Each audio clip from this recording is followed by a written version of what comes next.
beneath the table to eat with his new friends. Then the trio hears the siblings' parents looking for them. Suddenly, strong hands grab Madeline from their hiding spot, followed by Thomas, who tries to escape. Despondently, Simone watches his friends laugh with their father, Jacques, and mother, Agnes Durand, longing for a family himself. Days after, Madame Gautran calls Simone, informing him that Jacques' son wants to invite him over the weekend to their house. Thrilled, the orphan accepts the invitation and happily returns to his room. When the weekend arrives, Jacques fetches Simone and drives him to their house, where Thomas welcomes him eagerly. Then, the delighted orphan helps prepare the table and joins the family dinner. Later that night, Simone peeks through Madeline's door, watching Agnes help her daughter wear her nasal cannula to help her breathe.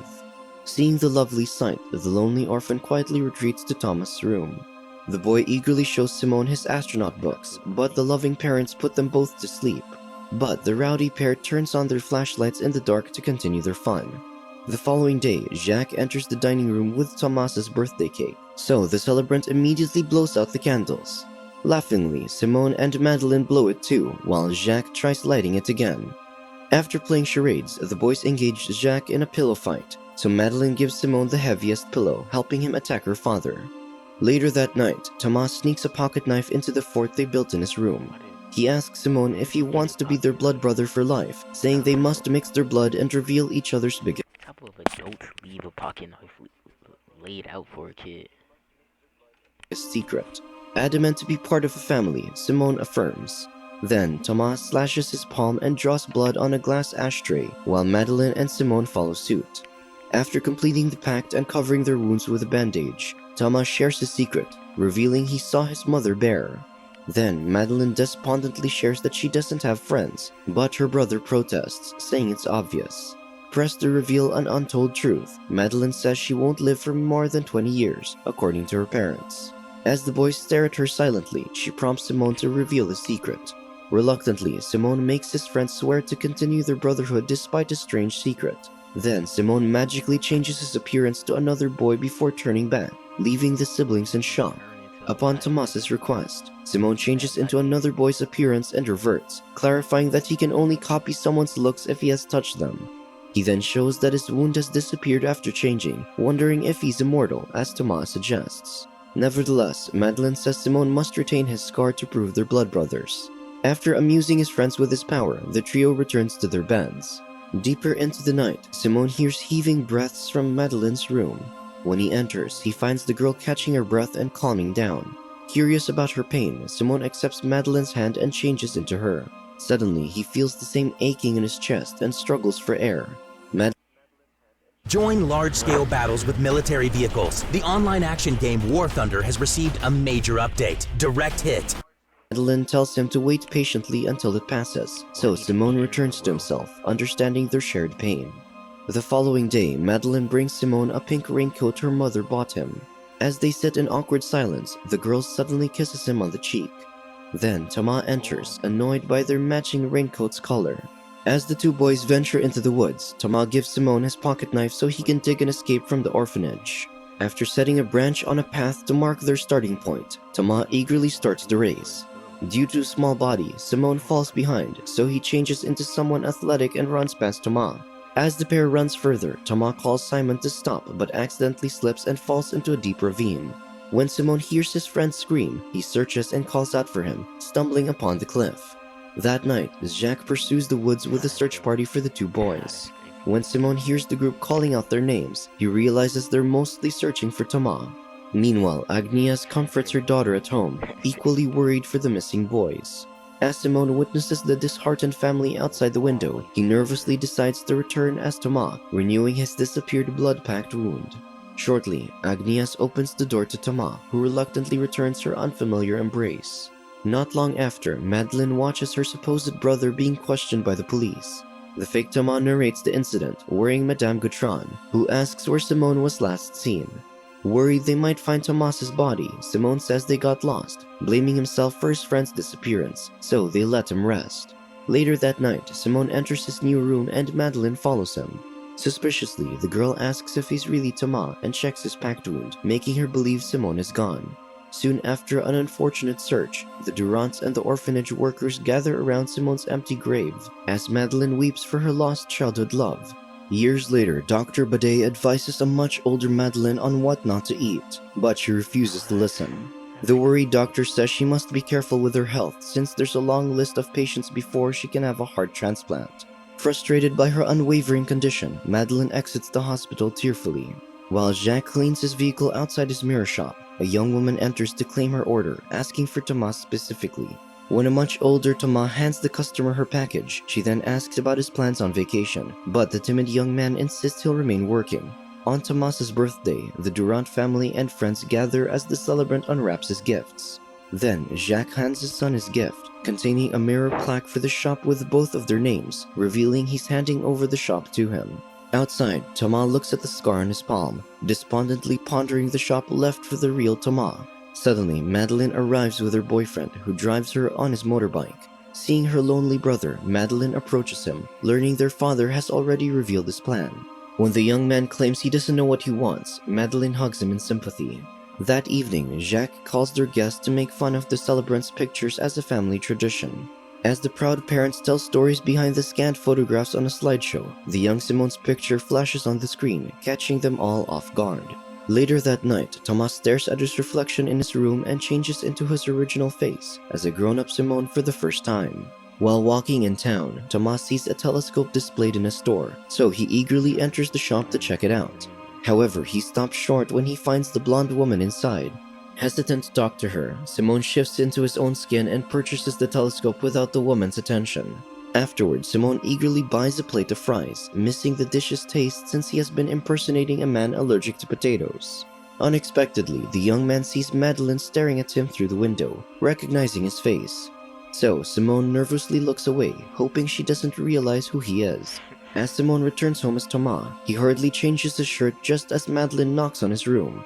The young woman relentlessly insists that her childhood friend is still alive and shows Thomas a stolen picture of Simone at the cafe on her phone. Unable to look at his photo, the fake Thomas refutes Madeline's claims, saying Simone is dead. Unaware that she's talking to the real Simone, Madeline walks out in frustration. The following day, Simone sees a missing people's poster with his picture from Madeline, who hands passersby similar flyers. Thinking of a way to stop Madeline, Simone purchases new clothes as he reverts to his original form. Deliberately, Simone enters the cafe where he was seen, finding Madeline inside, secretly waiting for him. After gaining the woman's attention, Simone takes a seat. As expected, Madeline approaches and asks if he's Simone. However, Simone calmly denies it, but the young woman disbelieves him, so he claims her wariness saddens him. Taken aback, Madeline apologizes and turns away. Suddenly, she has trouble breathing, so Simone worriedly leads her outside for air. As Madeline calms down, she asks for the young man's name, so Simone claims he's called Michel. Then, the waitress hands Michel's fries and offers Madeline some help, which she refuses. Michel's indifference to Madeline's problem irks her, so he claims he's merely disinterested as he eats his fries. While staring at Madeline's face, Michel calls her beautiful. Amidst the awkward silence, Madeline receives a text from her parents. Simultaneously, Michel gets one too and texts a quick reply. Before the woman leaves, she writes her number on the paper plate, implying she's interested as well. At dinner, Thomas watches Madeline expecting a text from Michel, unaware she's in the same room as him. To hide his identity, Thomas buys another phone for Michel's use. Soon, the two meet for a date by the beach, where Madeline shows him her secret hideout in a nearby cavern. Enamored by the beautiful woman, Michel kisses her, which Madeline passionately reciprocates. On their second date, Madeline leads Michel to their house through the woods and into her room. Noticing her lover is unusually silent because of her intentions, Madeline reveals her days are numbered and kisses him, prompting an intimate afternoon. Afterward, Michel hears the Durants arrive, so he hurriedly dresses up to leave, but Madeline insists on introducing him. Downstairs, Jacques and Agnes greets Michel, unaware he's the same person they have lived with for the past years. However, the young man locks eyes with Jacques, who seems to recognize his face. One night, while lying in the woods around a bonfire, Madeline confesses to Thomas that she's madly in love with Michel. Emotionally, she admits to wanting a long life beyond her illness, while Thomas stares at her emotionally. Then, Madeline realizes Thomas is looking at her the same way Michel does, making her get up and return to bed. The following day, Madeline rummages through her brother's stuff, looking for the same shirt Michel is wearing on the missing poster. At the cafe, Michelle calls and waits for Madeline, who suspiciously watches him from afar. When she doesn't show up, Michelle leaves to retrieve Tomas's clothes from a backpack he's hiding in the woods. Unbeknownst to Simone, Madeline witnesses how he changed from Michelle to Tomas, confirming her worst fear. Shortly after, Madeline confronts Tomas in his room, revealing she knows his secret, and calls him Simone. Distraught, Simone stops her outburst and transforms into his original self, leaving Madeline wailing in agony. When the aggrieved woman recovers, she asks about her real brother's whereabouts. As Simone leads Madeline into the deep ravine where Tomas died, she tells him to reveal the truth to her parents. However, Simone offers that he'll run away instead of making Jacques and Agnes suffer from his deceit. Enraged, Madeline calls him a coward, saying her parents don't care about him and swears she'll find another way to reveal his power. Tearfully, Simone professes his love for Madeline as she walks away. Upon Madeline's request, the police, led by Commissioner Leroy, enclose the ravine to retrieve the dead boy's remains. Afterward, the officer questions Tomas in her office, showing him a picture of the raincoat and asking about Simone. Since the boy's remains were recovered, the urn is placed inside Simone's once empty grave. Knowing it's her brother inside, Madeline quietly weeps and glares at Tomas, who excuses himself and rushes home. Thinking he has no choice but to escape, Tomas gathers his stuff and is about to leave when the Durants return. Tomas claims he's suffocated at home, so Jacques and Agnes worriedly try to talk to him. Suddenly, Madeline points a shotgun at Tomas and shoots the ceiling to warn Jacques of her tenacity. Distressed, she threatens Tomas to reveal his true self. But when the young man takes a step, Madeline immediately shoots him in the stomach, so Jacques snatches the shotgun from his daughter. While Agnes calls for an ambulance, There is no reason to shoot, bro.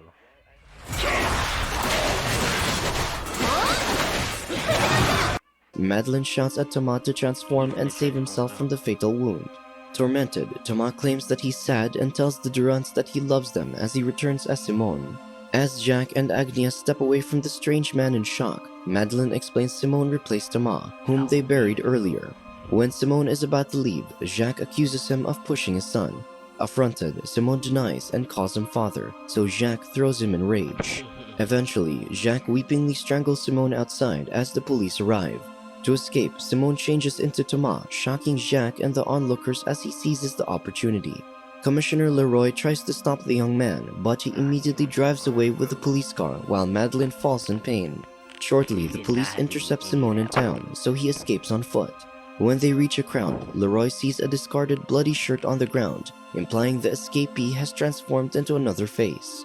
A month later, Madeline looks back at a police officer observing them from afar, assuming Simone follows them around. Suddenly, Madeline sees an old man staring at her in sorrow. Recognizing that he's Simone, she approaches him, but Agnes calls her back. As she returns to her mother, Madeline drops her cane and runs towards her lover in his original body, whom she kisses longingly, professing her love no matter who he is. Cautious of the police watching them, Madeline tells Simone to take her as they run away. However, Madeline falls behind and drops to the ground because of her worsening condition.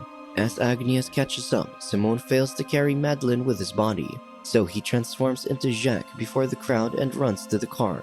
Arriving at the hospital, Dr. Badet hurriedly takes Madeline to the emergency room.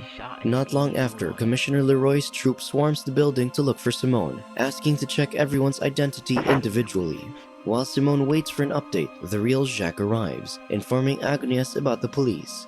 Simultaneously, the young man changes into an old man, so Agnes tells her husband Simone helped her, insisting they must prioritize Madeline. When Dr. Badet returns, he informs the Durants that Madeline needs immediate surgery, but she's still listed for transplant. Unfortunately, Jacques' heart is unfit for his daughter, so the doctor advises them to bid their goodbyes while Simone silently sheds tears. Shortly, Simone sees officers approaching, so he leaves and takes a physician's face. Then he steals some medication in the storage room and wears a coat. When Officer Dennis stops Simone